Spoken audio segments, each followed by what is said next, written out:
Let's continue reading our story about Dookie, Sookie, and Big Mo. Today we're reading the one called Moving Day.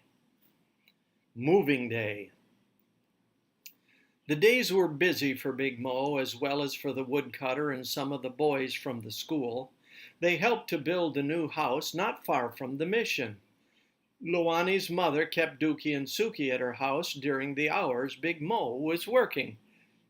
"I just can't wait," said Dookie to Luani as she rocked little Sookie in her arms. "Tomorrow morning we will go to live in our new house by the 3 hills." "I will miss you," said Luani. "We have had good times together."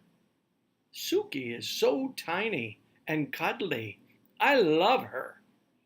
"I love her too," said Dookie, patting the baby gently. "And when I think of how we got her, I love her so much more." "It is your turn to hold her now, Luani. You're a good play mother." Luani carefully took the tiny baby in her arms, holding the little body close to her own. "Thank you, Dookie, for sharing her with me. I wish I had a baby sister." The two girls thought of school days ahead, and Luani said, "I know you'll like school. We make marks with the magic sticks, and the marks talk to us. They tell us many things. But what I like best of all is when the mission lady sings to us. I feel so happy, I almost cry." "It must be wonderful," said Dookie softly. Very early the next morning Big Mo hurried about to have everything ready when the mission boys came with the ox cart. He built the fire in the corner, put fresh water in the kettle for the rice, and then went to milk spindly legs. Mo was thankful that he had no longer feared the charm doctor or Sookie's father, for he trusted the God of heaven, who showed his love in a wonderful way. Mo looked at the rosy gleam of dawn beyond the palm trees and said a prayer of thanks to the one who made the sun, the rain, and the whole universe.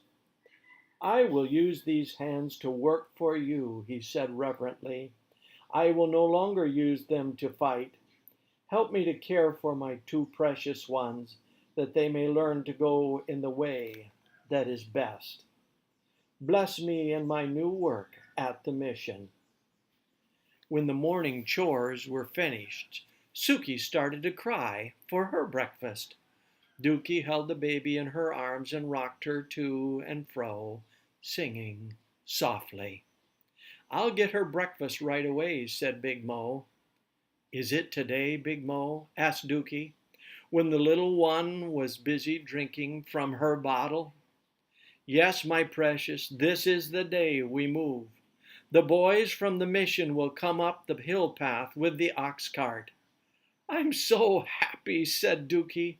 Then she put her head down close to Sookie and began to cry. Big Mo could not understand this action, and he bent down and asked, "Why the tears, my precious one? Don't you want to move to our new home? It will be so much nicer than this one. Dry those tears and tell me, why are you crying, if you are so happy?" Dookie could not quite explain. This must be what Luani meant when she said she was so happy that she had to cry. "Will it have a doorstep where we can sit in the evening and watch the moon come up?" asked the girl. "Yes," said Mo. "Will the step be big enough for 3 of us to sit side by side?" "Yes," answered Mo, "and we will see the same river and the same moon. There are palm trees to see just like the ones here. I hope you will like the new home." Mo realized that this was the only home Dookie had known, and it might take some time to make adjustments. "Will God be there too?" asked Dookie. "Yes, my little one, God will be there. We will be living near the mission where the kind doctor and the mission lady have their home." For several minutes, Mo talked about the new house and the surprise that was awaiting the girl.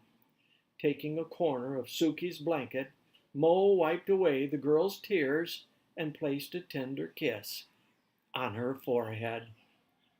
"You didn't kiss little Sookie," said Dookie shyly, as Mo went to the corner to stir the rice in the kettle. Mo came back, bent down, and placed a kiss on the brown cheek of the tiny one. "There, little play mother," he said, "I will try not to forget again." You see, she was so busy with her bottle, she didn't seem to care. After breakfast, Dookie gathered up her few treasures. She carefully placed in a basket the wooden dolls and animals that Mo had carved for her. She folded up her sleeping blanket, then made a packet of the baby's things and placed them on top of the blanket. "I think I hear the ox cart," she said. When she looked out the door, she called, "It's coming! It's coming!" With the help of Tim and Orlo, the ox cart was soon loaded with the few articles that Mo and Dookie were taking with them. There were cooking pots, axes, hoes, milk jars, blankets, sleeping mats, honey jars, a bottle of oil, a small bench, Dookie's box, and the baby's packet. "I guess that is all," said Big Mo, looking about the empty room. In one corner was the wooden peg where the Sioux gourd had formerly hung. Mo smiled. He had no further use for the Sioux, since he was a Christian. The boys tied spindly legs to the back of the cart, and the cow's young calf jumped here and there, kicking up her feet.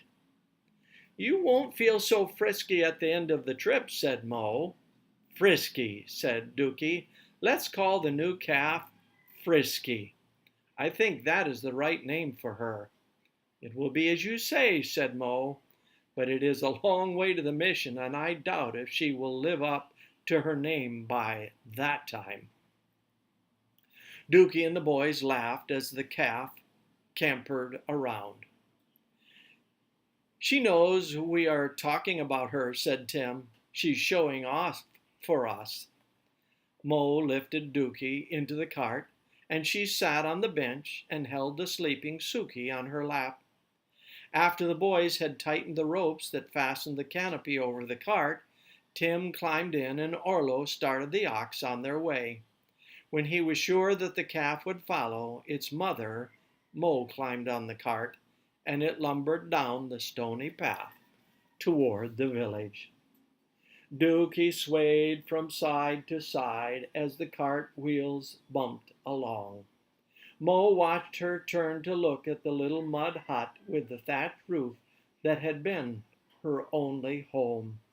He wondered if she would be homesick in the new place. He hoped she would be pleased with the surprise that was waiting for her. When they reached the village road, the bumps were less frequent. The boys halted the cart in the shade of a big tree beside the road. The oxen rested and were given a drink of water from the spring. When the sun was high overhead, the boys stopped again by a lotus pond. While the oxen and spindly legs ate the green grass, Big Mo shared the remaining rice in the kettle with Dookie and the two boys. Sookie had another bottle of diluted cow's milk sweetened with honey. Soon they were back on the road, jogging slowly along. As Dookie listened to the click-click of the oxen's hoofs on the hard road and the creak-creak of the cart wheels, she became sleepy. Mo arranged the bench and the sleeping mats so that Dookie and Sookie would both lie down and rest. When the ox cart stopped, Dookie woke up. "We're here," announced Big Mo, jumping down from the cart. Dookie sat up and looked around. To the north, she could see the mission buildings. To the east, she glimpsed the shining river and the tall palm trees. To the south was the jungle that seemed to climb up the sides of the 3 hills. There, nestled among some scattered trees and bushes, she saw the stone house. that was to be their home. Oh, said Dookie, pushing her hair back from her eyes. I didn't think it would be this nice. After Big Mo had helped her down from the cart, the girl ran to the door, and Mo followed with Sookie in his arms. Dookie noticed the wide cement step, the screen door, the red tiled roof, and the screened windows. She opened the door and went inside, stepping lightly on the bright tile floor. As she looked about, she noticed another door leading into a smaller room. This is your surprise, said Mo. A surprise for you and little Sookie. A room for Sookie and me? Dookie put her arms around Mo. This is the best surprise. Now you be play mother and hold Sookie while I bring in the sleeping mats. Then we will take Spindly Legs and Frisky to their new home behind the house. In a few minutes, the ox cart was unloaded and Mo paid the boys generously. Big Mo, said the girl, I know we will be happy here. I'm glad for the screens. They will keep out leopards, tigers, bears, and big snakes. Yes, agreed Mo, and the angel of God will keep away evil spirits that might harm us. Wow, what a story. Moving day. Wasn't it exciting? We'll have another story soon. Come again.